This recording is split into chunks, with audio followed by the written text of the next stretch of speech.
بالله السميع العليم من الشيطان الرجيم بسم الله الرحمن الرحيم نحمده ونصلي ونسلم على رسوله النبي الكريم أما بعد فأعوذ بالله من الشيطان الرجيم. Last Thursday ہم نے آیت 216 ہے اس کو پڑھ لیا تھا الحمدللہ. اور وہ آیت حضرت ابراہیم علیہ نبینا وعلیہ السلام انہوں نے جو اللہ تعالیٰ کی بارگاہ میں التجا کی تھی وہ یہ تھی وَإِذْ قَالَ إِبْرَاهِيمُ رَبِّ أَرِنِي كَيْفَ تُحْيِي الْمَوْتَى. اللہ تعالیٰ نے ارشاد فرمایا کہ اے محبوب صلی اللہ علیہ وسلم آپ یاد کیجئے اس وقت کو کہ جب ابراہیم علیہ السلام نے اپنی رب کی بارگاہ میں التجا کی کہ اے اللہ مجھے دکھا كَيْفَ تُحْيِي الْمَوْتَى کہ تو مردوں کو کیسے زندہ کرتا ہے. یہ ان کی التجا تھی اور نبی پاک صلی اللہ علیہ وسلم کو ارشاد فرمایا جائے کہ محبوب صلی اللہ علیہ وسلم آپ یاد کیجیے. یہ بھی اسی طرح کی سچویشن آپ کہہ سکتے ہیں جیسے علم تارا اس میں ہے کہ محبوب صلی اللہ علیہ وسلم آپ نے نہیں دیکھا. ایسے واقعات جو صدیوں پہلے گزر چکے ہیں تو اللہ تعالیٰ ارشاد فرماتے ہیں کہ محبوب صلی اللہ علیہ وسلم آپ نے نہیں دیکھا کہ ایسا ہوا. اور اسی طرح اب یہ فرمایا جا رہا ہے وَإِذْ قَالَ إِبْرَاهِيمُ اے محبوب صلی اللہ علیہ وسلم یاد کیجئے جب حضرت ابراہیم علیہ السلام نے اپنے اللہ کی بارگاہ میں یہ ریکویسٹ کی التجا کی. تو یاد تو وہی چیز کی جاتی ہے جو پہلے سے جس کا یا تو مشاہدہ ہو جائے جس کا ذکر ہو چکا ہو. کوئی کام کوئی چیز آپ دیکھ کے آئے ہو. پیچھے ہم اسکول دیکھ رہے تھے پراپرٹی تو جب آ کے ڈسکس کرتے ہیں یاد کرتے ہیں کہ ہاں جی اس کے اتنے کمرے تھے اتنی بڑی جگہ تھی آپ یاد کیجیے یہ چیز دیکھی تھی وہاں میں کوئی بھی چیز ہے. کہیں پہ آپ وزٹ پہ جاتے ہیں تو آپ واپسی آ کے آپ فیملی کے ساتھ بیٹھ کے ڈسکس کرتے ہیں وہ کتنا حسین منظر تھا کتنی کو یاد کرو وہ چیز جو ہم نے دیکھی تھی.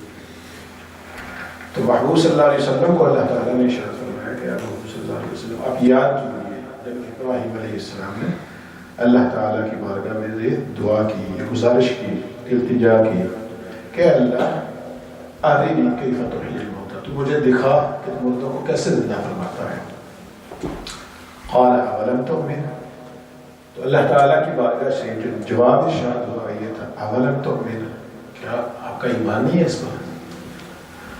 قال بلا حضرت ابراہیم علیہ السلام نے آگے سے عرض کیا کہ اللہ کیوں نہیں میرا ایمان تو ہے وَلَكِنْ لِيَطْمَئِنَّ قَلْبِي لیکن اپنے دل کے اطمینان کے لیے میں چاہتا ہوں اسے دیکھوں کہ یہ پروسیس ہوتا کیسے ہے. قَالَ فَخُذْ أَرْبَعَةً مِّنَ الطَّيْرِ تو اللہ تعالیٰ ارشاد فرمایا کہ 4 پرندوں کو لے لیجیے فَصُرْهُنَّ إِلَيْكَ پھر ان کو اپنے ساتھ مانوس کر لیجیے. ثُمَّ جَعَلَ عَلَى كُلِّ جَبَلٍ مِّنْهُنَّ جُزْءًا تو جب مانوس ہو جائے پھر اس کے بعد ان کو ذبح کیجیے اور مکس کر کے ان کے 4 حصے بنا کے 4 مختلف جگہوں پہ رکھ دیجیے. ثم ادعوهن يأتينك سعيا تو پھر ان کو بلائیے آپ کی طرف دوڑتے ہوئے آ جائیں گے. وَاعْلَمْ أَنَّ اللَّهَ عَزِيزٌ حَكِيمٌ فرمایا کہ جان لیجئے کہ آپ کا رب جو ہے اللہ تعالیٰ جو ہے وہ غالب بھی ہے اور حکمت والا. اللہ تعالیٰ غالب بھی ہے اور حکمت والا. حضرت مجاہد بیان کرتے ہیں یہ بیسیکلی چیز ایک تھی جو لاسٹ تھرسڈے ٹائم کم تھا تو اس کو مینشن نہیں کر پائے تھے. یہ جامع البیان میں ہے جلد نمبر 3 صفحہ نمبر 35 پہ کہ حضرت مجاہد بیان کرتے ہیں کہ 4 جو پرندے ہیں جن کا ذکر ہوا ہے قرآن پاک میں وہ کون سے تھے. بات ہے کہ ایک مرغ تھا ایک مور تھا ایک کوا تھا اور ایک کبوتر تھا. یہ 4 پرندے تھے. علامہ بیضاوی رحمۃ اللہ تعالیٰ علیہ یہ بہت بڑے مفسر قرآن تفسیر لکھی ہے. یہ مدارس دینیہ کے نصاب میں ہے بہت ٹف ہے جب پڑھائی جاتی ہے مدارس میں. اس کے الفاظ اور ماشاء اللہ بہت خوبصورت اور بہت مشکل ہے کہہ لیں. تو وہ فرماتے ہیں کہ بعض روایات میں کبوتر کی جگہ گرد کا بھی ذکر آیا ہے. فرماتے ہیں کہ یہاں سے ہمارے لیے کیسا لگا ہے اللہ تعالیٰ نے حضرت ابراہیم علیہ السلام کو فرمایا کہ 4 پرندے لیں، ان کو ذبح کر لیں اور ان کو رکھ لیں. تو اس آیت کریمہ سے ہمیں کیا سبق ملتا ہے؟ تو فرماتے ہیں کہ اس میں اشارہ جو ہے وہ نفس انسانی اور اس کی حیات ابدی جو ہے اس کی طرف ہے. وہ کیسے ہے کہ جب وہ اپنی شہوات کو اور حسن و زیبائش کو ذبح کرتے ہیں، یعنی اپنی طرف ہی ہر وقت دیکھتا رہے، اپنے آپ کو سمجھتا رہے کہ میں ہی میں ہوں، تو اپنے حسن اور زیبائش کو ذبح کرے، اپنی خواہشات کو ذبح کر دے. ٹھیک ہے، تو یہ وہ والی صفت ہے جو مور میں ہوتی ہے. مور جو ہے وہ اپنی خوبصورتی کا ناز کرتا ہے، اس کے جب پنکھ کھلتے ہیں ہم سب جانتے ہیں کتنا خوبصورت منظر ہوتا ہے. فرمایا کہ اس کا اشارہ مور کا جو ذکر ہوا تو اس کا اشارہ انسان کی اپنی خوبصورتی اور خواہشات نفس جو ہے ان کی طرف ہے کہ ان کو ذبح کر لے تو وہ اپنے مور کو ذبح کرتا ہے. اور پھر دوسرا جو ہے دوسروں پر حملہ کر کے، ٹھیک ہے، ان کو فنا کرنا، ہر وقت کسی دوسرے پر حملہ آور رہنا، اٹیک کرنا. تو یہ والی جو صفت ہے یہ مرغ میں ہوتی ہے. دیکھتے ہیں مرغے دانے چوتے چوتے وہ ایک دوسرے پہ حملہ ہو جاتے ہیں، لڑائی کرنا بھی تو پروفیشنل لڑائیاں ہوتی ہیں، ان پہ کروائی جاتی ہیں، میلے کھیلے لگائی جاتے ہیں چیزیں. تو حملہ آور رہنا جو ہے یہ اس کی صفت ہے. میں کہ اپنے نفس کو ہر دوسرے پہ حملہ اور ہر وقت حالت اٹیک میں رہنا، کسی بھی بات کی پڑ جانا. ایسی چیزوں سے اس چیز کو، اپنی اس خاصیت کو یا اپنی اس خصلت کو مطلب ذبح کرتا ہے. اور اس کے بعد اور یہ جو صفت ہے یہ کیا کرتی ہے نفس کی، یعنی اس کو حملہ کرتی ہے نا، اس کو بھی ذبح کر دی مرغ پہ، یہ مرغ کی صفت ہے. اور تیسری جو ہے وہ ہے کہ نفس کا گھٹیا فلاں باتیں کرتے ہیں ایک دوسرے کے بارے میں، فلاں شخص جو ہے میرا گھٹیا ہے. کوئی اس کی اب سمجھتے ہیں کہ گھٹیا پر جو ہم نارملی جو انسانی نیچر کے خلاف چیزیں ہوتی ہیں، جو کوئی شخص ان افعال کو کر رہا ہوتا ہے، کہتے ہیں یہ شخص گھٹیا پن پہ ہوتا ہے یا گال گلوچ پہ ہوتا رہتا ہے. کوئی بھی ایسی چیزیں جو اخلاق سے کمتر ہوتی ہیں ہم کہتے ہیں کہ یہ گھٹیا پن ہے. فرمایا کہ یہ گھٹیا پن جو ہے جو اس کو دور کر لے، اور یہ صفت جو ہے یہ کس میں ہوتی ہے؟ کوے میں ہوتی ہے. اب دیکھ لیں کہ ہمیشہ وہ گندگی کی طرف مائل رہتا ہے، مردار کی طرف مائل رہتا ہے، گندگی کی طرف، ہمیشہ گھٹیا کی طرف رہتا ہے، کبھی اچھائی کی طرف نہیں جاتا. فرماتے ہیں کہ یہ کوے کی صفت ہے. اور پھر جو اپنی خواہشات کو جلد پورا کرنے میں لگا رہے کہ میں یہ بھی کر لوں وہ بھی، یعنی جس کو اجرت کہتے ہیں، ہر وقت تیزی میں ہے، یہ بھی کر لوں وہ بھی کر لوں. ایک تو ہوتا ہے کہ نارمل روٹین میں، ٹھیک ہے، وہ تو نارمل ہے، لیکن بس ہر وقت افراتفری میں بندہ مبتلا ہے. تو جو اس صفت پہ کنٹرول پا لے، اور یہ والی صفت فرماتے ہیں کبوتر کی ہوتی ہے. تو یہ 4 صفات جو ہیں جو ان کو اپنی کو کنٹرول کر لے، ان کو ذبح کر لے، تو گویا کہ حضرت ابراہیم علیہ السلام کی سنت پہ اس نے عمل کر لیا. اور اس کا رزلٹ کیا ہوگا کہ جس طرح پھر حضرت ابراہیم علیہ السلام نے اس کو کر لیا تھا، ذبح کر لیا تھا، تو اس کے بعد حضرت ابراہیم علیہ السلام کو ان پہ کنٹرول ہو گیا تھا. ٹھیک ہے، ان کو ٹکڑے بھی کر دیے، رکھ بھی دیا، جدھر بھی رکھ دیا، پھر ان سے واپس بلایا تو واپس اٹھ کے چل پڑے. تو جب ان ساری صفات کو، ان خصائل بد کو انسان ذبح کر دے، اپنے آپ سے ختم کر دے، تو پھر اس کو اللہ تعالیٰ حیات ایک ایسی عطا فرماتا ہے جو ابدی ہوتی ہے، دائمی ہے. دائمی ہم کہہ سکتے ہیں کہ دائمی حیات تو نہیں ہوتی، ہر بندے نے تو موت کا ذائقہ چکھنا ہے، بے شک موت ہونا ہے، لیکن دائمی حیات ایسی ہوتی ہے کہ آپ دیکھ لیں کہ حضرت آدم علیہ السلام کو اس دنیا کو چھوڑے ہوئے ہزاروں سال، آج بھی ان کا ذکر اسی طرح ہے. حضرت ابراہیم علیہ السلام کو، حضرت نوح علیہ السلام کو، جتنے اللہ تعالیٰ کے انبیاء تو انبیاء ہیں، ٹھیک ہے، اللہ کے نیک بندے جو ہیں. آپ دیکھ لیں حضرت سلیمان علیہ السلام نے اپنی مجلس میں لوگوں کو پوچھا تھا کہ تم میں سے کون ہے جو ملکہ بلقیس کا تخت میرے پاس لے آئے. ایک جن اٹھ کے کھڑا ہوا، کہنے لگا جی میں لے آتا ہوں. تو میں کتنی دیر میں؟ کہنے لگا جی اس سے پہلے کہ آپ اپنی مجلس کو ختم کریں اس کا تخت جو ہے وہ آپ کے بارگاہ میں موجود ہوگا، اتنی جلدی میں لے لوں. اب دیکھیں نا یہ مجلس جاری ہے تو کیا پتا کتنی دیر میں ختم ہو گیا. جب بھی کوئی بات جیسے ختم ہو وہ کہہ دیں اب مجلس برخاست ختم. حضرت ابراہیم علیہ حضرت سلیمان علیہ السلام جو ہے وہ اللہ کے نبی بھی ہیں اور بادشاہ بھی ہیں، تو جب چاہے مجلس برخاست کر دیں. تو جن نے کہا کہ میں آپ کی مجلس کے ختم ہونے سے پہلے لے آتا ہوں، تو حضرت سلیمان علیہ السلام کو نبی اس سے بھی پہلے چاہیے. اللہ تعالیٰ نے قرآن پاک میں 19ویں سپارے میں ارشاد فرمایا کہ ایک ایسا شخص کھڑا ہوا، قال الذی عنده علم من الکتاب، ایک ایسا شخص اٹھ کے کھڑا ہوا جس کے پاس کتاب کا علم. انا آتیک بہ قبل ان یرتد الیک طرفک، کہنے لگا جی میں لے آتا ہوں، میں کتنی دیر میں؟ اس سے پہلے کہ آپ اپنی آنکھ کو جھپکیں، اس سے پہلے تخت آپ کے پاس. اور آنکھ جھپکنے میں کتنا ٹائم لگتا ہے؟ اور یہ تخت آپ دیکھ لیں کہ حضرت سلیمان علیہ السلام غالباً اس وقت فلسطین میں تھے، اور ملکہ بلقیس کا جو تخت ہے وہ یمن میں تھا. اور اگر تفاصیل میں اب دیکھیں تو مطلب اتنا چوڑا، اتنا لمبا، بہت بڑا تخت، 80 ہاتھ غالباً 80 گز جو ہے چوڑا تھا، اور اس کی لمبائی تھی اس کی 60 گز غالباً اس کی چوڑائی تھی. اچھا خاصا یہ لمبا چوڑا تھا، اور وہ کمروں میں ہے، لاک لگے ہوئے ہیں، سارا کچھ ہے. انہوں نے عرض کیا کہ جی آپ اپنے پلک جھپکیں تخت آپ کے سامنے. یاد رہے یہ اللہ کے نبی نہیں ہے، یہ اللہ کے نبی کے درباری ہے، ان کی مجلس میں موجود ہے.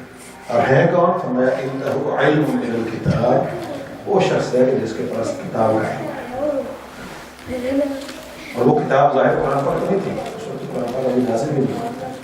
جو اس وقت کی کتاب تھی جو اللہ کے نبی کی، وہ کتاب کا علم تھا، اور وہ تھی آپ کے جو والد ہیں حضرت سلیمان علیہ السلام کے حضرت داؤد علیہ السلام، اور ان کو جو تو زبور کتاب عطا ہوئی ہے اس کا علم تھا.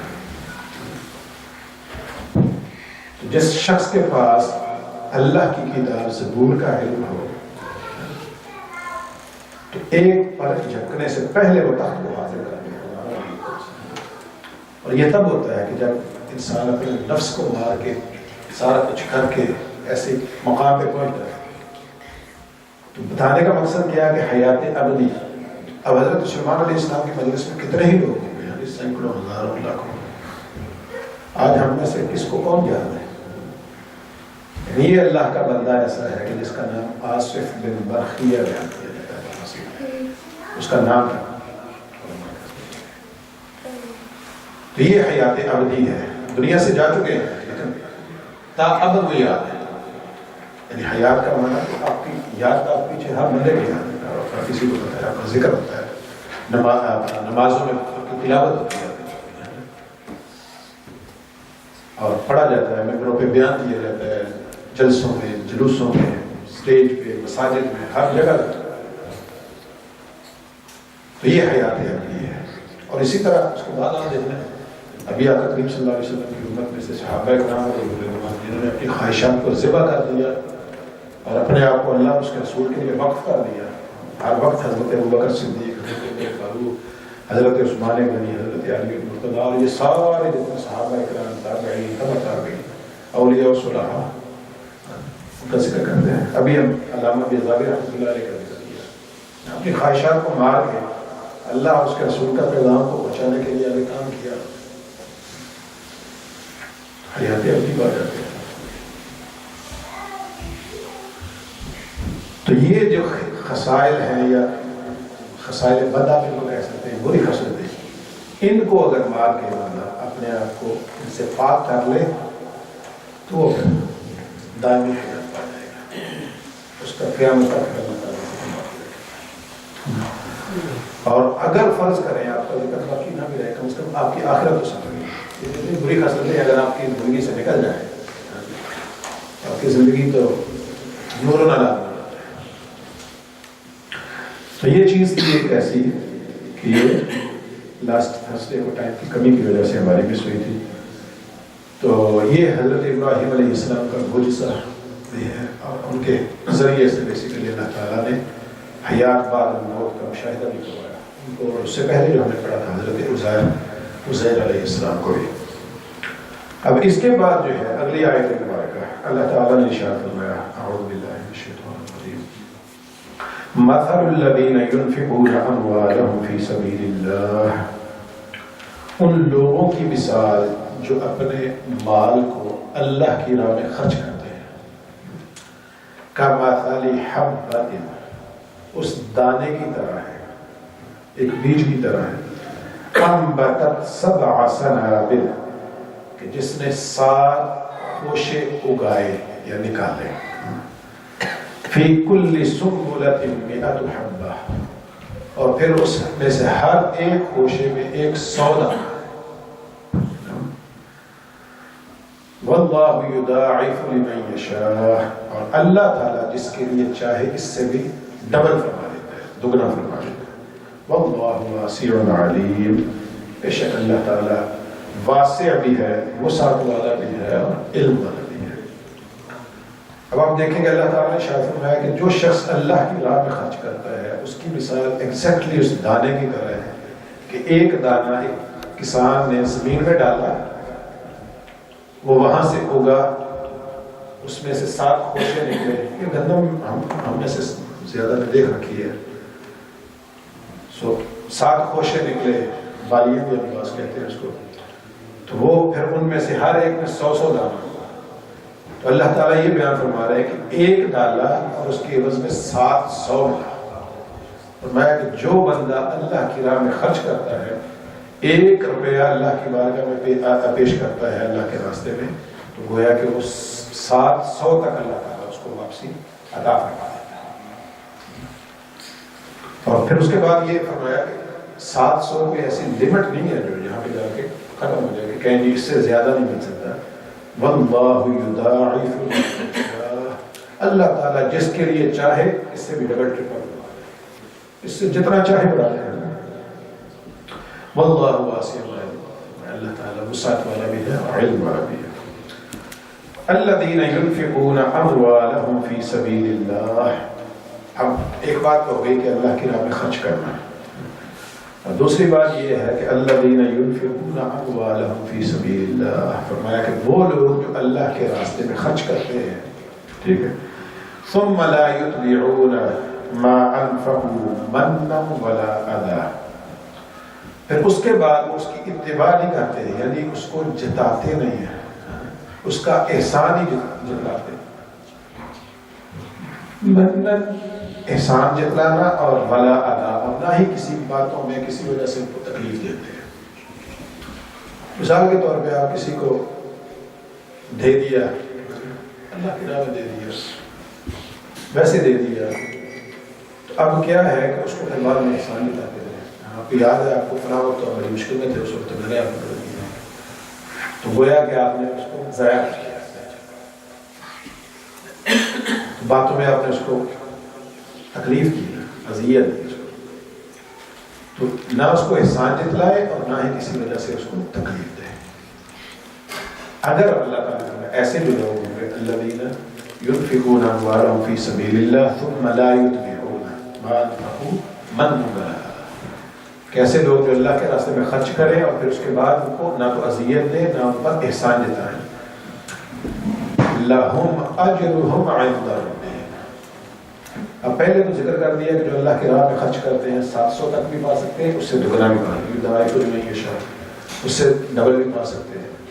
اب یہ جو لوگ ہیں فرمایا کہ جو نہ پھر ان کو تکلیف دیں نہ اذیت دیں نہ احسان جتلائیں میں ایسے لوگ ہیں لہم اجرہم عند ربہم ان کا اجر جو ہے وہ رب کے پاس ہے چاہے جتنا چاہے عطا فرمائے.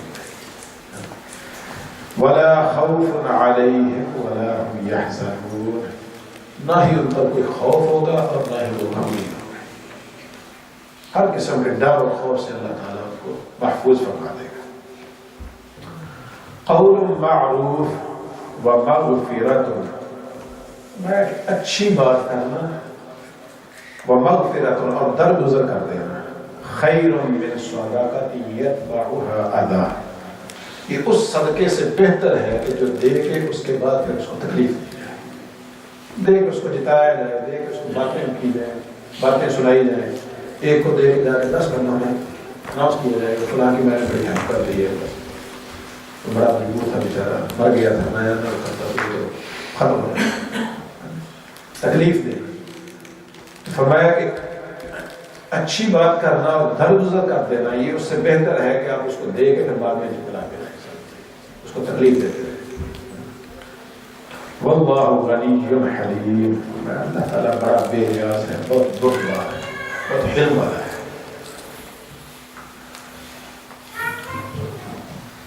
قول معروف جو ہے وہ نارملی یہ ہے کہ اگر کوئی بندہ آپ کے پاس آ جائے اپنی ضرورت لے کے، تو یہاں تک لوگ کہہ دیتے ہیں کہ فلاں بندہ، سارے طور فلاں بندہ آ جائے، آپ کہہ کہ اچھا دل میں سوچ رہے ہیں کہ اچھا اس کے پاس تو اس کی انکم بہت کم ہے، تو یہ ریٹرن کہاں سے کرے گا؟ اور لوگ کہہ بھی دیتے ہیں اچھا آپ کی تو ویلیو اتنی ہے تو آپ وہاں واپس کر سکتے ہیں، اللہ کے بندے ہی آپ کی ٹینشن ہے، آپ اگر ہیلپ کر سکتے ہیں تو کر، نہیں کر سکتے تو اس کا کہیں نہیں، میں مجبور ہوں، میرے پاس مسائل نہیں ہے، میں اپنے کسی اس میں مصروف ہوں، میری اپنی مجبوری ہے، کچھ بھی کہہ کے تو قول معروف ہے کہ اس کو کوئی اچھا مشورہ دے دیں گے، یہ نہیں ہے کہ اس کو اچھا آگے آپ جا کام کیوں نہیں کر دیتے ہیں، ادھر بیٹھے پہن جایا کرتے رہتے ہیں، اب یہ کر لو، اگر اس کو تکلیف دینے کے لیے ہے دے دیں، ورنہ کہیں میں میری استطاعت میں نہیں ہے، معذور ہوں، اس سے میں آپ کی ہیلپ نہیں کر سکتا، ٹھیک ہے اس کو جانے دیں، درگزر کریں اس سے، تو یہ بہتر ہے اس صدقے سے جو دے کے پھر بعد میں جتلاتے رہیں۔ اس کی اگلی آیت میں اللہ تعالیٰ نے ارشاد فرمایا یا ایھا الذین آمنوا لا تبطلوا صدقاتکم بالمن والأذى، پھر سے ہوئی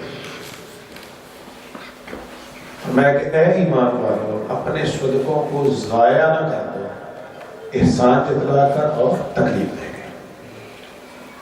پہلے فرمایا کہ جو ایسا نہیں کرتے ان کے لیے ایسا اجر ہے ان کے رب کے پاس، ٹھیک ہے، کہ جس کے بعد پھر وہ نہ تو ان کو کوئی خوف رہ جاتا ہے، وہ غمگین ہو گئے۔ تو فرمایا کہ ایمان والو اگر تم ایسا نہیں کرتے تو پھر یہ ہے کہ اپنے صدقے یہ دے کے اگر جتلاؤ گے تو سارا کچھ کرو گے تو گویا کہ وہ ضائع ہو جائے گا، جتنا کچھ تم نے کیا وہ بیکار میں جائے گا۔ کالذی ينفق مالہ رئاء الناس، اب اس کی ایک مثال بھی اللہ تعالیٰ نے دی کہ اگر تم صدقہ دے کے اس کو جتلاتے ہو یا پھر باتیں بناتے ہو، تکلیف دیتے ہو کسی بھی طرح سے، تو پھر فرمایا کہ ایسا شخص جو ایسا کرے گا اس کی مثال اس شخص کی بھی ہے کہ الذی ينفق مالہ رئاء الناس، کہ جو شخص لوگوں کو دکھلاوے کے لیے اپنے مال کو خرچ کرتا ہے، ولا یؤمن باللہ والیوم الآخر، اور وہ اللہ پر اور آخرت کے دن پر ایمان نہیں رکھتا۔ فَمَثَلُهُ كَمَثَلِ صَفْوَانٍ عَلَيْهِ تُرَابٌ، فرمایا کہ اس کی مثال اس کی کہ ایک چٹان ہو اور اس کے اوپر ڈسٹ پڑی ہو، مٹی پڑی ہو، تو پھر کیا ہوا؟ فَأَصَابَهَا وَابِلٌ فَتَرَكَهُ صَلْدًا، اب وہاں پہ موسلادھار بارش ہوئی، زوردار بارش ہوئی، تو کیا ہوا کہ چٹان کے اوپر جو ڈسٹ تھی، مٹی تھی، وہ ساری کی ساری بہہ گئی، چٹان صاف ہو گئی، ٹھیک ہے، وہاں سے کچھ حاصل نہیں ہوا، مٹی آگے چلے گئی، چٹان کھا لی ہے۔ اگلی مثال بھی پڑھیں گے تو پھر آپ کو اس کی وہ ہو جائے گا، برابر میں آئے گی تو پھر ہمیں سمجھ آ جائے گی اس کی۔ تو فرمایا کہ پتھر کو بالکل صاف کر دیا اس بارش نے، وہاں سے کچھ بھی حاصل نہیں ہوا۔ لا يقدرون على شيء مما كسبوا، تو فرمایا کہ جو شخص جتلا کے بتلا کے صدقہ کرے لوگوں کو دکھا کے، تو اس پتھر کی سی مثال ہے اس کی، اس کو کچھ بھی حاصل نہیں ہوا، اپنے ہاتھوں سے اس نے جو کچھ بھی خرچ کیا تھا اپنی کمائی میں سے اس پر اس کو قدرت باقی نہیں ہے، سارا کا سارا چلا گیا۔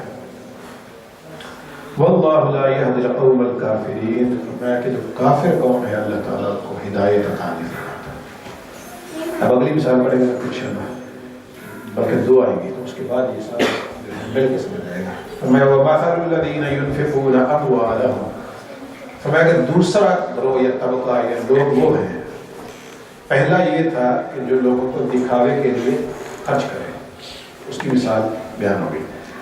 دوسرا وہ ہے کہ وَمَثَلُ الَّذِينَ يُنْفِقُونَ أَمْوَالَهُمْ، کہ وہ لوگ، ان لوگوں کی مثال جو اللہ کی راہ میں جو خرچ کرتے ہیں اپنے مالوں کو، ابتغاء مرضات اللہ، اللہ کے راستے میں اس کی رضا کے لیے، جو اپنے مال کو اللہ کے راستے میں اللہ کی خالصتاً اللہ کی رضا کے لیے خرچ کرتے ہیں۔ پھر کیا ہے؟ فرمایا وَتَثْبِيتًا مِّنْ أَنفُسِهِمْ، اور اپنے دلوں کو مضبوط کرنے کے لیے کہ ہم ایمان پر قائم دائم رہیں، سلامت رہیں، جو اللہ کے رسول، اس کے رسول نے احکام دیے ہیں ان پر عمل پیرا ہوں، اپنے دلوں کو مضبوط کرنے کے لیے وہ خرچ کرتے ہیں، اللہ کی رضا کے لیے خرچ کرتے ہیں۔ کمثل جنت، میں کہ ان کی مثال اس ایک باغ کی سی ہے، بربوۃ اصابها وابل فآتت اکلها ضعفین، ایک ایسا باغ کہ جس پر جب موسلادھار بارش ہوئی تو اس نے اپنی جو فصل تھی اس کو ڈبل کر دیا، وہاں سے اس کو جو منافع تھا، اب ایک پتھر تھا وہ دھل گیا، صاف ہی ہو گیا، اس میں سے کچھ بھی حاصل نہیں ہوا، اور جب وہی بارش ایک باغ کے اوپر نازل ہوئی تو وہاں سے جو فصل تھی وہ ڈبل ہو گئی۔ تو فرمایا کہ اللہ کی رضا کے لیے، اس کی خوشنودی کے لیے اس کے راستے میں خرچ کرے تو اس کی مثال باغ کی سی ہے، اس کو پھر اللہ تعالیٰ ڈبل ٹرپل کا۔ فَإِن لَّمْ يُصِبْهَا وَابِلٌ فَطَلٌّ، اور اگر بالفرض بارش نہیں بھی ہوئی فَطَلٌّ، فرمایا کہ اس کے لیے شبنم کی بوندیں ہی کافی ہیں، وہ اپنی نارمل فصل تو اگا لیتا ہے، جو باغ ہے اپنی نارمل فصل تو وہ بوندوں سے ہی اگا لے گا، لیکن بارش ہوگی تو اس کو ڈبل کر لے گا۔ میں کہ جو اللہ کی راہ میں اس کی رضا کے لیے خرچ کرے گا، اگر اللہ تعالیٰ ڈبل ٹرپل نہ بھی دے تو اس کو پہلا اجر تو ملے گا، اس کا اجر ہے تو اس کو لازمی کرے گا۔ واللہ بما تعملون بصیر، فرمایا کہ جو کچھ بھی تم کرتے ہو اللہ تعالیٰ اس کو دیکھنے والا ہے۔ أَيَوَدُّ أَحَدُكُمْ أَن تَكُونَ لَهُ جَنَّةٌ مِّن نَخِيلٍ وَأَعْنَابٍ، اب دو مثالیں اللہ تعالیٰ نے ارشاد فرما دی کہ ایک ان لوگوں کی مثال ہے جو اللہ کی راہ میں لوگوں کو دکھانے کے لیے خرچ کرتے ہیں قیامت کے دن پر اور اللہ پر ایمان بھی لاتے ہیں۔ بیسیکلی جو اس وجہ سے کہا جاتا ہے کہ جو ریا ہے، ریاکاری بولتے ہیں، اس کو شرک اصغر کہا جاتا ہے کہ یہ قسم کا شرک ہے، کیونکہ جب دکھانے کے لیے آپ کچھ کر رہے ہیں تو اللہ پر آپ کا ایمان جو ہے وہ کمزور ہو جاتا ہے، کیونکہ دینا اور لینا ہی در حقیقت اللہ تعالیٰ کی صفت ہے، دینا عطا کرنے والی وہی ذات ہے، آپ تو اس کے درمیان میں وسیلہ ہے، اس کے دیے ہوئے سے آپ دے رہے ہیں، لوگوں کو دکھلاوا کس چیز کا ہے؟ آپ کو بندہ ادھر سے لے آئے 10-20 چاکلیٹ اور کہہ دے بچوں کو تقسیم کر دیں، اس میں میرا کیا ہے؟ میں تو صرف ادھر سے لے کے آگے دینے والا ہوں، میں ادھر باہر چوک میں جا کے کھڑا ہو کے اعلان کر دوں میں دے رہا ہوں بچوں ادھر آ جاؤ میرے پاس، لوگوں کو بدل رہا ہے، بہت اچھا کام کر رہا ہوں، میں نے کیا کیا اس کے دل دکھلاوا، فرمایا کہ اللہ کے دیے ہوئے سے اسی کی راہ میں خرچ کر دیا، اس کے باوجود جب آپ دکھلاوا کرتے ہیں اپنی تشہیر نمود نمائش کریں گے، فرمایا تو ہے کہ آپ کا ایمان ہی نہیں اللہ پر اس قیامت کے دن میں، اور اگر ایسی صورتحال ہے فرمایا کہ آپ کی مثال ایسی ہے جو کچھ آپ کے پاس تھا وہ بارش ہوئی مٹی دھل کے صاف ہوئی، کچھ بھی باقی نہیں۔ اور دوسری مثال یہ ہے کہ جو شخص اللہ کی رضا کے لیے خرچ کرے گا تو اس کے لیے پھر باقی نہ آئے گا، ڈبل لے آئے گا، اگر نہ بھی ہو سکا تو اپنی نعمت کو لے ہی آئے گا۔ اب اس دونوں کے بعد فرمایا کہ أَيَوَدُّ أَحَدُكُمْ، کیا تم میں سے کوئی شخص بھی ایسا چاہتا ہے؟ ایک بچوں کو پڑھ لکھا مشورہ دیجیے پھر سے۔ فرمایا کہ اَیَوَدُّ أَحَدُکُم، کیا تم میں سے کوئی شخص بھی یہ پسند کرتا ہے ان تکون لہ جنۃ من نخیل وَأَعْنَابٍ، کہ اس کے پاس کھجوروں کا اور انگوروں کا باغ ہو، تجری من تحتها الانہار، جس کے نیچے پانی کی نہر بہ رہی ہے، لہو فیہا من کل الثمرات، اور اس باغ میں ہر قسم کے پھل فروٹ ہوں، وَأَصَابَهُ الْكِبَرُ، اور وہ شخص جو ہے جو باغ کا مالک ہے اپنے بڑھاپے کو پہنچ جائے، وَلَهُ ذُرِّيَّةٌ ضُعَفَاء، اور اس کے کمزور بچے ہو، یعنی چھوٹے چھوٹے بچے ہو جو خود سے کچھ کرنے کی، ابھی وہ کھیتی باڑی کرنے کی یا اس کو سنبھالنے کی استطاعت نہیں ہے، فَأَصَابَهَا إِعْصَارٌ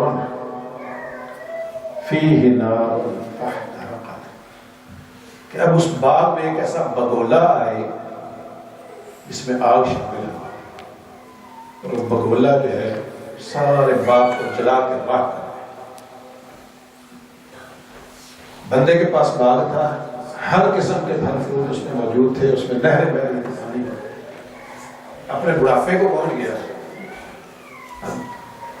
اس کے علاوہ اس کو تھا تو یہ کہ بوڑھا ہو گیا تو اب اس کے پھل فروٹ کھائے گا، بچے اس کے کھائیں گے، وہ بڑھاپے کو پہنچ گیا، کچھ کرنے کی اپنی استطاعت نہیں، بچے بھی چھوٹے ہیں وہ بھی نہیں کچھ کر سکتے، تو ایسی صورتحال میں جب دونوں طرف سے کسی کے پاس بھی استطاعت نہیں تھی، تو ایک جو ان کا ذریعہ تھا اس میں آگ کا بگولا آیا، سب کو جلا کے رکھ دیا،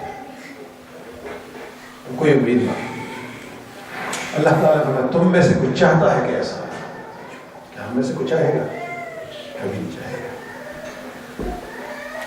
تو فرمایا کہ جو دکھاوے کے لیے، جو اپنی نمود و نمائش کے لیے خرچ کرتے ہیں، ہمیں کو ایگزیکٹلی اس طرح سے محنت کی، مال کمایا، مشقت کی، ساری ٹائم لگایا، سب کچھ کر کرا کے کما کے اپنی طرف سے اس نے خرچ کیا اور کر رہا ہے دکھلاوا، اور سوچ یہ رہا ہے کہ وہ اللہ کی راہ میں خرچ کر رہا ہے، وہ ساری زندگی گزر گئی اس امید پہ کہ جتنا میں نے خرچ کیا ہے وہ کرتا جا رہا ہے تو آخر میں میرے کام آئے گا۔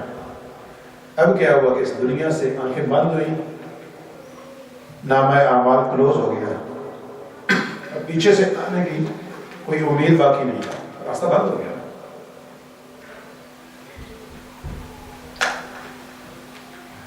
اور جیسے ہی آگے پہنچا تو پتہ کیا چلا کہ وہ تو دکھلاوے کی وجہ سے سارا کا سارا جل کے راہ ہو چکا ہے، وہ تو بن میں جا چکا ہے، کیونکہ اس کے پیچھے جو مقصد تھا وہ ریاکاری تھا۔ اللہ تعالیٰ نے فرمایا کیا تم میں سے کوئی ایسا چاہے گا کہ اپنے پورے باغ کو جلا دے اپنے بڑھاپے میں؟ ابھی دیکھ رہے ہیں ہم لوگ سبھی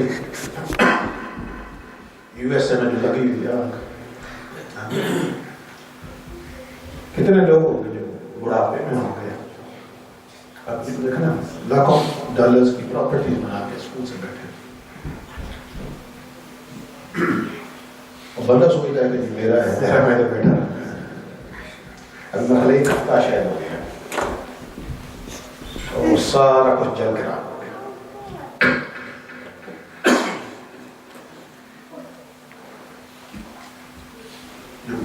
جو کل تک ملی نہیں تھے وہ آج روڈ چل گئے۔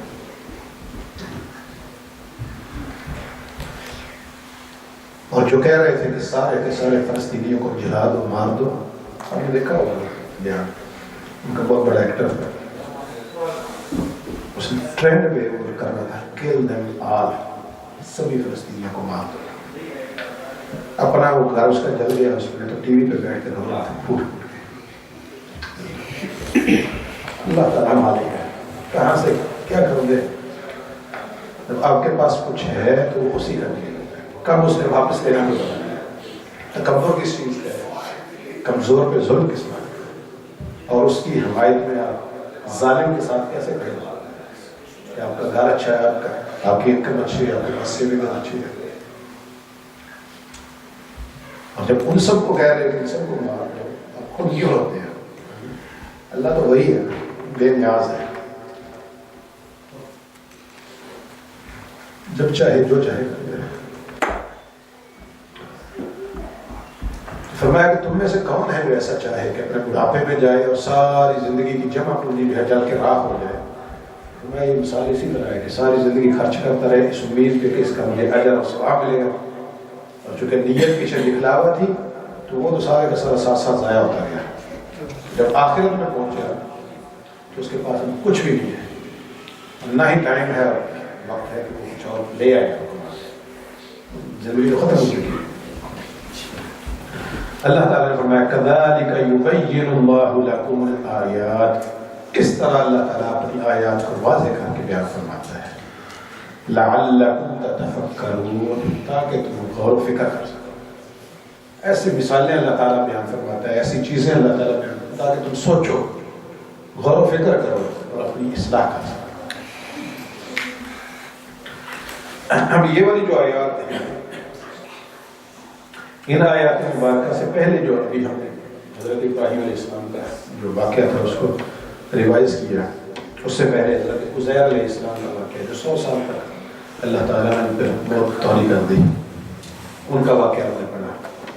وہ دو واقعات آئے، ان دونوں آیات میں دو ہی آیات تھی جن میں واقعہ ذکر ہوئے، اور دونوں واقعات میں حیات بعد موت سے کر دی، مرنے کے بعد ہمیں زندہ ہوتا ہے. اس کے متصل بعد اللہ تعالیٰ فرما رہا ہے کہ اللہ کے راستے میں خرچ کرو. تو گویا اللہ تعالیٰ ہمیں پیغام دے رہا ہے کہ اگر تمہیں یہ پڑھ کے یقین ہو چکا ہے کہ تم نے مر کے واپس اٹھنا ہے تو پھر جو کچھ اللہ نے دیا ہے اس میں سے اس کے راستے میں خرچ بھی کرو. یہ پیغام ہے اس کے متصل بعد ان آیات سے. جو کچھ اس نے دے رکھا ہے کیونکہ تم نے مر کے اٹھنا ہے اور حساب دینا ہے تو اس کے دیے میں سے اس کے راستے میں خرچ کرو. اور جب خرچ کرو تو پھر اس کے بعد یہ بھی بیان فرما دیا کہ کیسے کرو. ابتغاء مرضات اللہ، صرف اور صرف اس کی رضا کے لیے خرچ کرو، دکھلاوے کے لیے خرچ نہ کرو، احسان نہ جتنا، باتیں کر کے اور کسی بھی طرح سے اذیت نہ دو، دے چکو بلا اذیت بلا احسان، بلکہ ایسے دو کہ آپ ایسے اللہ کے نیک بندے گزرے ہیں. اور آج بھی معلوم آقا کریم صلی اللہ علیہ وسلم کی بارگاہ سے ایک شعر بھی ہے، خود دیں اور خود کہیں منگتے کا بتا. آقا کریم صلی اللہ علیہ وسلم کی یہ شان تھی. اور آپ کی امت میں سے کتنے لوگ نیک ہیں جو دیتے بھی ہیں اور کہتے ہیں آپ کا شکریہ اور میرے پاس آئے مجھے دیکھنے کا موقع دیا. مجھے یاد ہے اس مسجد کے لیے قرضہ لینے گئے ایک بندے کے پاس، تو اس کو جا کے بتایا کہ یہ جگہ ہے، یہ ایسا یعنی اتنے لوگ وہاں پہ آ سکتے ہیں. سر جا کے ایکسپلین کر رہے ہیں. اس نے کہا کہ میرے لیے 1000 پاؤنڈ جو ہے آپ سے قرضہ چاہیے. تو وہ گیا، اس کو اٹھ کے اسی وقت کیش لے کے آیا، 1000 پاؤنڈ نکال دیا، لگے یہ تو مہربانی آپ کی، شکریہ آپ نے. تو پھر فوری مسئلہ حل کر دیا جتنی جو ہے آپ کا کر کے آیا تھا. وہ کہنے لگا شکریہ تو آپ کا ہے کہ آپ نے ایک اچھا کام ڈھونڈا اور وہ جگہ لینے کا پلان کیا، اللہ کا گھر بنایا تو میرے پاس چل کے آئے ہیں، تو یہ تو آپ کا شکریہ کہ آپ نے دیکھی کا موقع دیا. یہ بھی ایک سوچ ہے نا، ایک انداز فکر ہے. اور پھر اس کے بعد اس نے کیا ہے، اس نے کہا یہ جو ہے 1000 پاؤنڈ یہ قابل واپسی نہیں ہے، یہ بس مسجد کا ہو گیا، یہ ڈونیشن ہو گئی. ایسے بندے بھی ہیں اور آج بھی ہیں. اور یہ جوان لوگ ایسے بھی نہیں ہیں، بڑھاپے میں ہیں، کوئی بندے کو ہوتا ہے کہ بس آخری میں خرچ کر دو اللہ کے. سو ایسی جب بندے کی سچویشن بنتی ہے یقین مانے، پھر اللہ تعالیٰ کی بارگاہ سے واللہ یضاعف لمن یشاء پھر آتا ہے. اور پھر وہ مثال آتی ہے جو باغ اگاتا ہے اور ڈبل ہوتا ہے. پھر اللہ تعالیٰ کی رحمت کی بارشیں آتی ہیں نا، ایسی نیتوں سے بندہ اللہ کے راستے میں دیتا ہے اور پھر بندے کو پتہ ہی نہیں چلتا کدھر سے ہوتا ہے. اب یقین کئی دفعہ آپ دیکھ لیں اپنی زندگی میں کتنی ٹف کوئی ایسی مشکل میں ہوتے ہیں، یکدم سے وہ مشکل آئے ہوتے ہیں. بندہ سے میرا ہوتا ہے میں نے یہ کیا ہے، میں نے وہ کیا ہے، تو یہ اس وجہ سے ہو گیا. ظاہر بندہ ظاہری اسماع کر رہا ہے، لیکن اللہ تعالیٰ جانتا ہے کہ اس کے پیچھے فلاں وقت میں آپ نے فلاں نیکی کر رکھی تھی تو آج وہ آپ کی کسی کی ہیلپ کی تھی، کسی کی مدد کی تھی، کسی مسجد مدرسے میں دیا تھا، کہیں پہ خدا جاتا ہے. وہ جو 1 روپیہ 1 پاؤنڈ بھی اللہ کی رضا کے لیے خرچ ہوا تھا وہ کام آ جاتا ہے۔ ممکن ہے کہ 1000 روپئے دکھلاوے کے لیے دیا ہو، یہ ہو گیا 10 بندے بیٹھے ہیں تو نام ہو جائے گا، تو وہ سارا کے سارا شاید کام نہ آئے۔ تو اللہ تعالیٰ نے یہاں پہ جو سارا ذکر فرمایا تو فرمایا کہ حیات بعد موت کا ذکر کر کے ساتھ ہی فرما دیا کہ اللہ کے راستے میں خرچ بھی کرو۔ تو یہ ساری چیزیں یہ متصل بات، اب انفاق فی سبیل اللہ جب آتا ہے تو اس پہ پھر خرچ کرنے کی جو ہے وہ کئی قسمیں ہو جاتی ہیں، جن میں سے صدقہ جاریہ پہلے دور میں تو تھا کنواں نکلوا دیا تو وہاں سے لوگ پانی پیتے رہیں گے، آج کے دور میں بھی ہے کچھ ایریا میں ٹیوب ویل لگوا دیا جائے اور کیا اس کا نام ہے نل کا پانی کا لگوا دیا جاتا ہے، یہ ساری چیزیں بھی ہیں۔ لیکن ایک چیز ایسی ہے، یہ بھی جاریہ ہے اور لانگ ٹرم بھی ہے۔ دیکھ لیں کہ کئی کنویں آج تک ایسے ہیں جو نبی صلی اللہ علیہ وسلم کے دور مبارک سے ہیں، ٹھیک ہے، وہاں پہ موجود ہیں، اور بہت سے جو ہے ابھی آہستہ آہستہ ختم ہوتے جا رہے ہیں کیونکہ دور چینج ہو گیا، ذرائع پانی کو حاصل کرنے میں بدل چکے ہیں۔ بہت سے ایسے بھی ہیں صدقہ جاریہ جو آپ شاید ہم سمجھ سکیں نا قیامت تک چلتے جاتے ہیں۔ امیجن کے لیے ہم لوگ، میں آپ اگر ایک مثال دے دوں یا آپ میں سے کوئی بھی مثال دے دیں، مدرسے میں یا مسجد میں یا کہاں پہ بھی ہم نے پڑھا ہوا، یہاں پہ تو ہے فیس لے کے پڑھتے ہیں، یہ الگ سسٹم ہے، پاکستان میں تو فری پڑھتے تھے، تو وہاں پہ آپ حفظ کر رہے ہیں جس مدرسے میں ساتھ میں رہائش بھی ہے، تو وہاں پہ جو اخراجات جو لوگ پے کر رہے ہیں، امیجن کیجیے کہ ایک بندے نے وہاں سے پڑھا اور وہاں کے جو ڈونرز تھے، بندہ پڑھ کے خود بھی عمل کر رہا ہے اور وہ آگے جتنے بھی علماء کر رہے ہیں اکثریت وہاں سے پڑھ کے پھر کیا کرتے ہیں، مساجد میں جاتے ہیں، جماعتیں کروا رہے ہیں، وہاں پہ بچوں کو تعلیم دے رہے ہیں، اور آگے وہ بچے ان میں سے پڑھ کے پھر آگے وہ آگے تعلیم دے رہے ہیں۔ یہ ایک ایسا صدقہ جاریہ شروع ہوا ہے قیامت تک چلتا رہے گا۔ بچیاں پڑھ کے یہاں پہ بچیاں پڑھ رہی ہیں، یہ پڑھیں گی، یہ اپنی اولادوں کو پورے کنبے کو پڑھائیں گے، اپنے خاندان کو بچیوں کو پڑھائیں گے، وہ آگے اپنے بچوں کو پڑھائیں گے، وہ آگے ان امیجنیبل جو سلسلہ شروع ہو جاتا ہے، صدقہ جاریہ ہے۔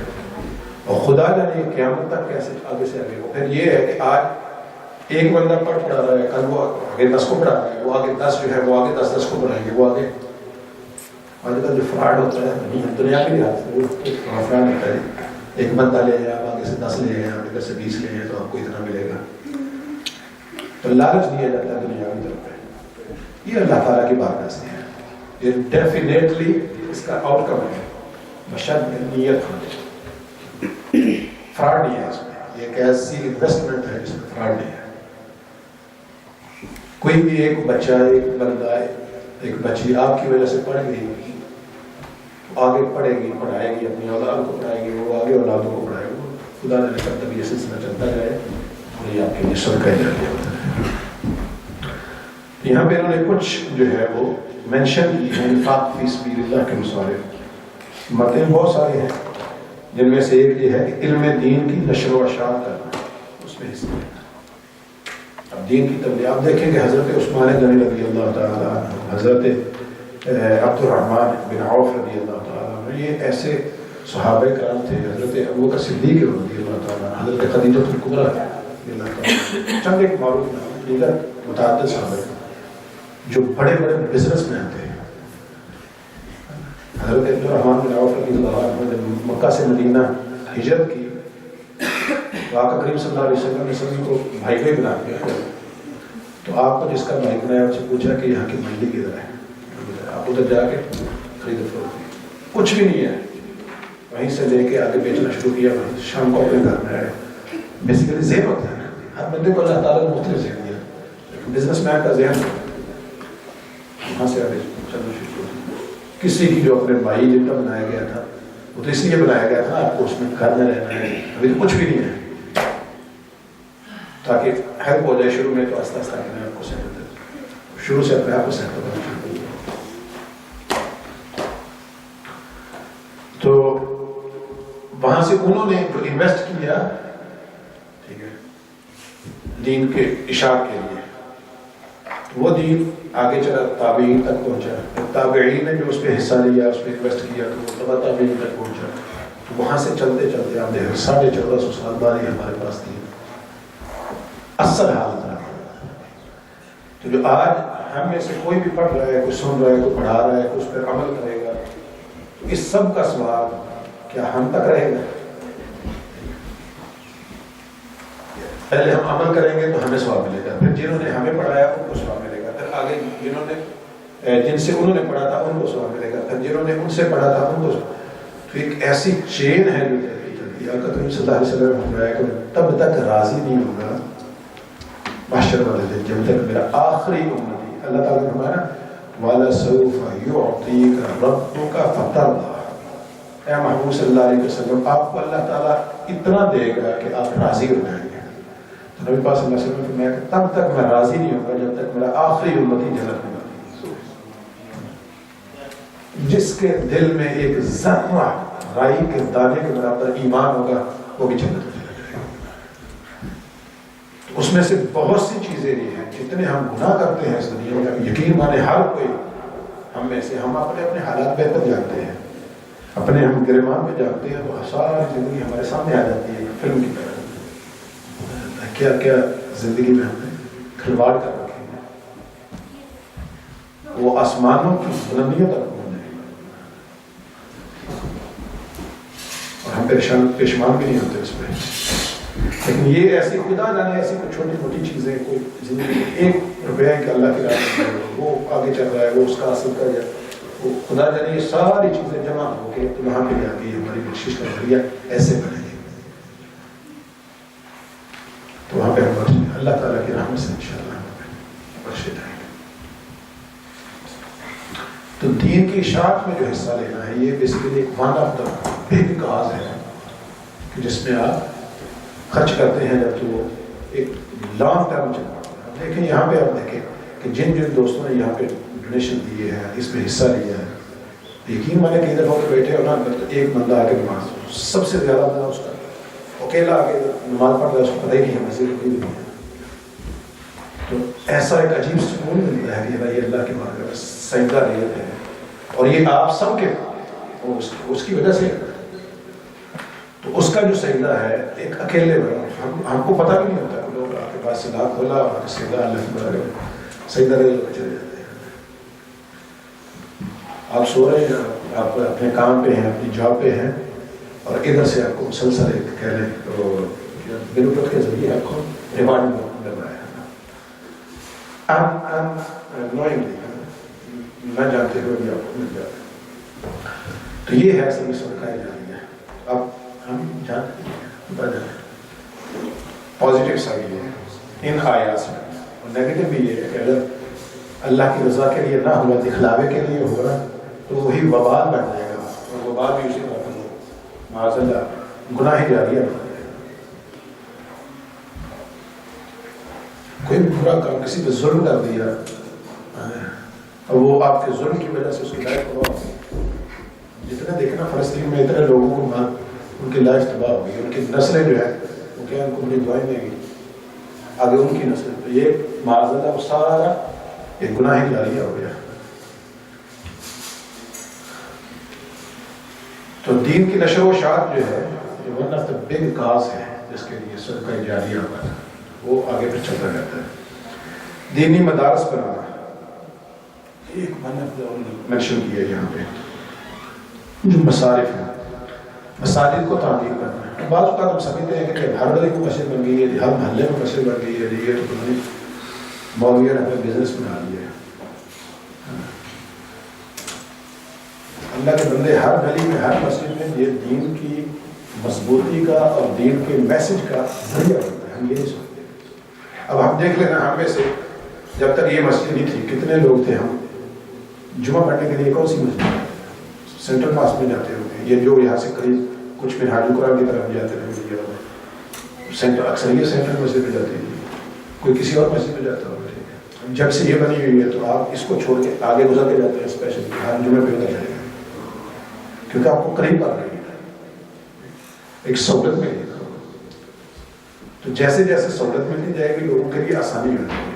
اب جہاں پہ جتنے لوگ ڈیلی 5 وقت نماز جماعت کے لیے آتے ہیں،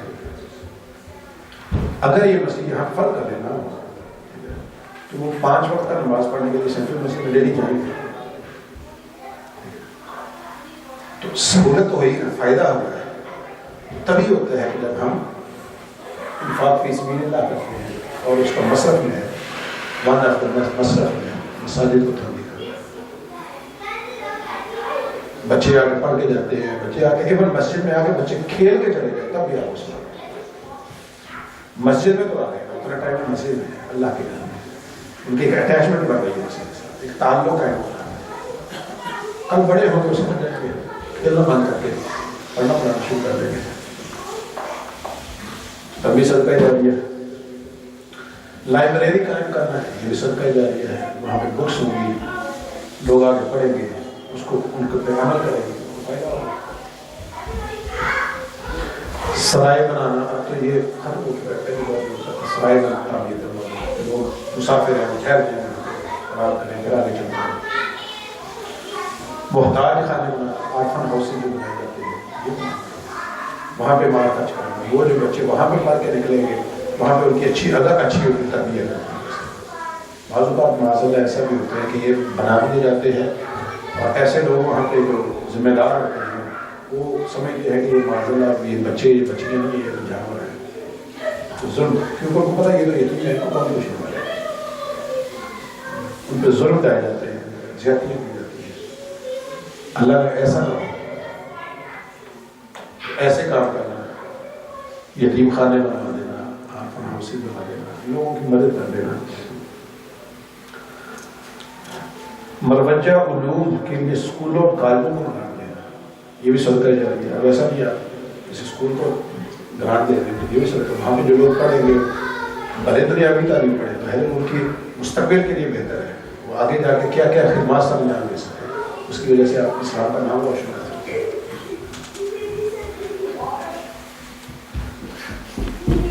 یتیموں اور بیواؤں کے لیے وظائف جاری کرنا ہے، جو بچے لاچار ہیں، جو عورتیں ہیں جن کا سر کا آسرا اٹھ چکا ہے، ان کے کمانے والا کوئی نہیں ہے، ان کی ہیلپ کر دیں، یہ بھی صدقہ جاریہ ہے۔ بیماروں کا علاج معالجہ کروا دینا، اس کے لیے ہسپتال میں لگا دینا، یہ صدقہ جاریہ ہے۔ اور پھر ہسپتال تو بنا ہوا ہے آلریڈی، آپ خاموشی سے جائیں، ادھر سے دعائیں خرید کے وہاں پہ دیں کہ جو بندہ جس کے پاس وسائل نہیں ہے اس کو میری طرف سے بھی کر دیں، یہ صدقہ جاریہ ہے۔ کوئی بندہ آپ کی اس دعا کی وجہ سے صحت یاب ہو گیا، وہ جتنی نیک کام کر رہا ہے اپنی ساری زندگی وہاں کے لیے اس کا برابر ثواب اگر فرض کرے وہ نہیں بھی کر رہا، نہیں کر رہا، اس کی زندگی بچانے کا سوال تھا، کسی زندگی کسی کی بچانا تو ایسے ہے وہ ہے پوری انسانیت کو بچانا ہے، آپ کے لیے صدقہ جاریہ ہو گیا۔ تو بندہ آپ دیکھ رہے ہیں کورٹ میں جا رہا ہے ڈیلی بیچارہ، اس کا کیس لگ نہیں رہا ہے، خاص طور پہ اپنے ملک کے اس میں دیکھیں، اس کے پاس وسائل نہیں ہے، دوسرا بندہ جو ہے وکیل کو پیسے دے کے ڈیٹ پہ ڈیٹ آپ اس کی ہیلپ کر دیں گے، اس کی جان چھڑا لیں، اس کا جو حق ہے آپ کی ہیلپ کی وجہ سے اگر اس کو مل گیا ساتھ اس کی آپ مدد کر دیں عدالتی اخراجات کے لیے صدقہ جاریہ۔ اپنے رشتہ دار جو ہے تندرست ہوں ان کی ہیلپ کرنا، پڑوسی ہمسائے آپ کے جو ہیں وہ اگر تندرست ہیں، فقراء کی مانگنے والوں کی ہیلپ کرنا اگر وہ پروفیشنل ہے، یہ بھی ہماری ذمہ داری ہے کہ پروفیشنل جو ہے ان کو نہ دیا جائے، کیونکہ آپ بجائے ثواب کے آپ گناہ کمائیں گے، کیونکہ آپ اس کو انکریج کر رہے ہیں کہ آپ بجائے کام پہ جانے کے آپ بیٹھ کے ہم سے مانگ رہے ہیں۔ ہاں کوئی مقروض بندہ ہے جس کے قرضے کی کوئی سبیل نظر نہیں آ رہی کہ وہ ادا کر پائے، اس کی ہیلپ کر دیں، خاموشی سے جا کے آتے ہوتے ہیں ابھی بھی ہیں شاپس پہ گئے ادار سامان لے آئے اور پتہ ہے کہ اس کے کوئی ذرائع انکم نہیں ہے، خاموشی سے جا کے پے کرتے ہیں، یہ بھی صدقہ جاریہ ہے۔ تو اور جہاد فی سبیل اللہ میں جو لوگ جاتے تھے ان کے لیے ہیلپ کرنا وہ بھی صدقہ جاریہ ہے۔ یہ ساری کی ساری اقسام میں ہیں، یہ اللہ تعالیٰ کے راستے میں خرچ کرنے کی جگہیں ہیں جہاں پہ آپ خرچ کر سکتے ہیں۔ تو اسی طرح پھر ان کا اجر و ثواب ہے کہ آپ کون سی چیز پہ کم خرچ کر رہے ہیں اسی کے حساب سے اللہ تعالیٰ پھر آپ کو جو تھا نا کہ 7 یہاں پہ ہم نے پڑھا ہے کہ اللہ تعالیٰ نے 700 کی مثال دی ہے، پھر اس کو ڈبل کرنے کے لیے وہ اسی حساب سے پھر آپ کو ملتا ہے جس حساب سے جس نیت سے آپ خرچ کرتے ہیں. اب امیجن کر لیجیے ایک بندے کے پاس 100 پاؤنڈ ہے تو وہ 2 پاؤنڈ اللہ کے راستے میں خرچ کر دیتا ہے. ایک بندے کے پاس 50 ہیں تو ان میں سے 2 خرچ کرتا ہے. ایک بندے کے پاس ٹوٹل 2 پاؤنڈ ہے، 2 کے 2 اللہ کی راہ میں خرچ کر دیتا ہے. تو کیا یہ دونوں کا خرچ کرنا برابر ہے؟ نہیں ہے، لیکن 2% خرچ کیا ہے ٹوٹل اپنے اس میں سے، اور دوسرے نے جو ہے وہ 50 میں سے 2 خرچ کیے، تو اس نے ٹوٹل 100% خرچ کر دیا. تو پھر اس کا جو سوال ظاہر واللہ یضاعف لمن یشاء. ایک صحابی تھے، وہ کام کر کے سارا دن تو مزدوری کی چند کھجوریں بھی نہیں. تو آقا کریم صلی اللہ علیہ وسلم جہاد پہ غالباً جا رہے تھے تو اس کے لیے سامان کٹھا کر رہے مسجد میں. سارے لوگوں نے بہت زیادہ، جس میں مشہور واقعہ ہے جو سنا ہے سب نے سن رکھا ہے کہ حضرت ابوبکر صدیق رضی اللہ تعالیٰ عنہ سارے کا سارا لے گئے، حضرت عمر فاروق رضی اللہ تعالیٰ عنہ آدھا لے گئے. ایک صحابی آئے شام کو چند کھجوریں لے، یا رسول اللہ سارے دن کی کمائی بن گئی ہے. تو آقا کریم صلی اللہ علیہ وسلم نے اس کو پورے ڈے کے اوپر رکھ دیا کہ اللہ تعالیٰ جو ہاتھ کی کمائی اس کو. اب اس کی تو کل کائنات یہی تھی، اس نے سارے کے سارے. تو یہ پھر جب نیت ایسی ہوتی ہے اور اس جذبے سے جب خرچ کیا جاتا ہے تو فرمایا واللہ یضاعف لمن یشاء، اللہ تعالیٰ بڑھا دیتا ہے اس کو. تو اللہ تعالیٰ سے دعا ہے کہ اللہ تعالیٰ ہمیں قرآن پاک پہ عمل پیرا ہونے کی توفیق عطا فرمائے، اس کے راستے میں اس کی رضا کے لیے خرچ کرنے کی توفیق عطا فرمائے. آج کا درس یہاں تک ہم ختم کرتے ہیں. اور اس کے ساتھ یہ خرچ کرنے کی بات آئی تو ایک ریمائنڈر دے دیں. لاسٹ ٹائم ہم نے وہ کمپین انشاءاللہ ہم بھی شروع کریں گے واپس. تو 10 پاؤنڈ کی شروع کی تھی، ماشاءاللہ بہت سے احباب نے آپ لوگوں میں سے لگا رکھے ہیں اور پورے سال سے ماشاءاللہ آ رہے ہیں. منتھلی 10 پاؤنڈ کا جو وہ چھوٹے مسئلے بنائے تھے وہ اس کی روٹین اخراجات ہیں اس کو پورے کرنے کے لیے. تو اگر کوئی دوست جنہوں نے نہیں لگائے اور لگانا چاہیں تو وہ آپ سے ریکویسٹ ہے کہ شروع کر دیں. 10 پاؤنڈ پر منتھ پہ ہے. 200 مسلح میں بنایا تھا کہ جب 200 آ جائے تو ہمارے پاس 2000 کو اکٹھے ہو جائیں گے مہینے میں، کیونکہ ہماری بیماری کاسٹ ہے اس کو مینیج کرنے میں بالکل ایزی ہو جائے گا. تو تقریباً لاسٹ رمضان میں 40 کے قریب لوگوں نے رمضان کے تک ہمارے شروع ہوئے تھے. تو الحمدللہ وہ آ رہے ہیں. اللہ کا شکر ہے 400 بھی آ رہے ہیں تو آسانی ہو رہی ہے. تو اگر کوئی دوست کو لگانا چاہے شروع کرنا چاہے تو 10 پاؤنڈ پر منتھ، اور زیادہ لگانا چاہے تو بہتر. اگر کسی کو اللہ تعالیٰ نے ہمت اور توفیق دے رکھی ہے زیادہ بھی لگا سکتے ہیں، لیکن یہ تھا کہ میں جگہ رہے 10 پاؤنڈ مہینے سے نکال. تو اللہ تعالیٰ سب کی سب کا عشق قبول فرمائے. جس حسن نیت کے ساتھ سبھی خرچ کرتے ہیں اللہ تعالیٰ ان کو اسی کے حساب سے اجر عظیم عطا فرمائے. اس ملک میں ظاہر مہنگائی یہاں پہ بھی بہت زیادہ ہے، اس کو مینیج کرنا، پھر پیچھے اپنی فیملیز کی ہیلپ کرنا، یہ سارا کچھ کر کے پھر سے مسجد کو چلانا، یہ آپ سب لوگوں کا تعاون ہے اور ایزی نہیں ہے. سب لوگ ظاہر یہاں کے حالات ہر کسی کو پتہ ہے، تو وہ سب کے سامنے ہے. تو اس کے باوجود جتنا بھی ہو سکتا ہے 2 پاؤنڈ 5 پاؤنڈ 10 پاؤنڈ یہ آپ کرتے ہیں. اللہ تعالیٰ بڑا یہ محنت کا کام ہے. اللہ تعالیٰ سب کا قبول فرمائے اور سب کو اپنے شایع نشان ہماری نیتوں کو اللہ تعالیٰ معاف فرمائے، اپنے شایع نشان کا بسم اللہ الرحمن الرحیم. مولانا محمد وعلى آله وصحبه وبارك وسلم. ربنا تقبل منا انك انت السميع العليم وتب علينا انك انت التواب الرحيم. ربنا آتنا في الدنيا حسنة وفي الآخرة حسنة وقنا عذاب النار. یا الہ العالمین ہماری آج کی استقامت قرآن کی کلاس کو اپنی بارگاہ میں شرف قبولیت عطا فرما. میرے مولا اس کو جو کچھ بھی ہم نے پڑھا اور سنا ہے اپنی رحمتوں کا صدقہ اور اس کو قبول و منظور فرما. جو کچھ اس میں صحیح کہا گیا، پڑھا گیا، سنا گیا، میرے مولا یہ تیری توفیق سے تھا، اس کو اپنی بارگاہ میں قبول و منظور فرما. اور جو کچھ بھی اگر کوئی کمی کوتاہی غلطی ہوئی ہے میرے مولا یہ ہمارے لفظ اور شیطان کی وجہ سے کی، میرے مولا اس سے عفو و درگزر فرما. اور یا الہ العالمین جو کچھ بھی صحیح تھا درست تھا مولا اس پر ہمیں عمل پیرا ہونے کی بھی توفیق عطا فرما. یا الہ العالمین ہم جو کچھ بھی کرتے ہیں اپنی زندگی میں میرے مولا ہمیں تیری رضا کے لیے کرنے کی توفیق عطا فرما. میرے مولا ہمارے ہر کام میں اس کا جو مقصود ہو میرے مولا وہ تیری رضا ہو. یا الہ العالمین ہر قسم کے دکھلاوے سے ہر قسم کی ریاکاری سے ہم سب کو محفوظ فرما. ہر قسم کی نمود و نمائش سے ہمیں محفوظ فرما. میرے مولا ہر قسم کی اس طرح کی آفات سے اس طرح کی پریشانیوں سے اس طرح کی آلائشوں سے ہمیں محفوظ فرما اور اپنی رضا کا حصول ہمارا مقصد بنا اور اپنی رضا ہم سب کو نصیب فرما. اپنی رضا ہم سب کو نصیب فرما. یا الہ العالمین اپنی بندگی کی توفیق عطا فرما. اپنی بندگی میں زندگی گزارنے کی توفیق عطا فرما. یا الہ العالمین اپنے اور اپنے پیارے حبیب صلی اللہ علیہ وسلم کے دین مدین پر چلنے کی توفیق عطا فرما.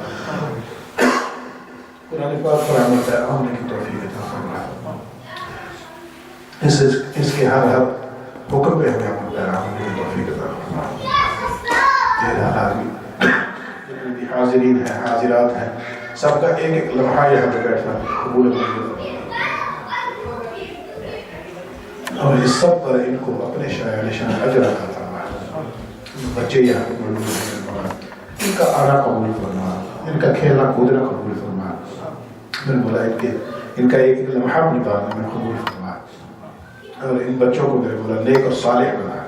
ہم سب کو نیک اور صالح بنا. ان بچوں کو میرے مولا نیک اور صالح بنا. ان کو ہمارے لیے صدقہ جاریہ بنا. اے الہ العالمین اس قرآن پاک کی بابرکت کلاس کا صدقہ جو بے اولاد ہے سب کو نیک اور صالح اولاد عطا فرما.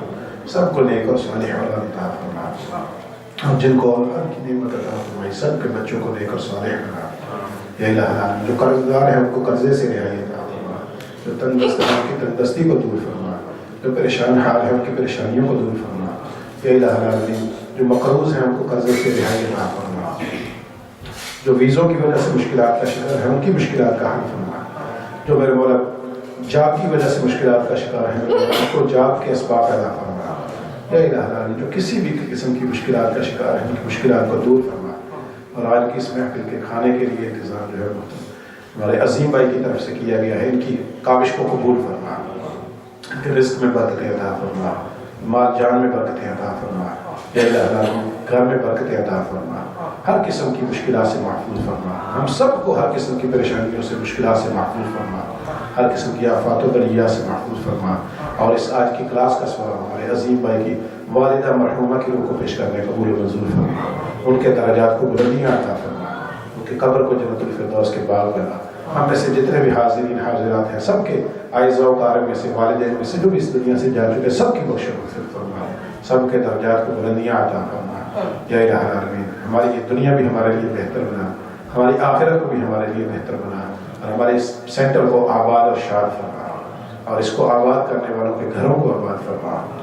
وصلی اللہ تعالی علی خیر خلقہ ونور عرشہ محمد وعلی آلہ وصحبہ اجمعین برحمتک.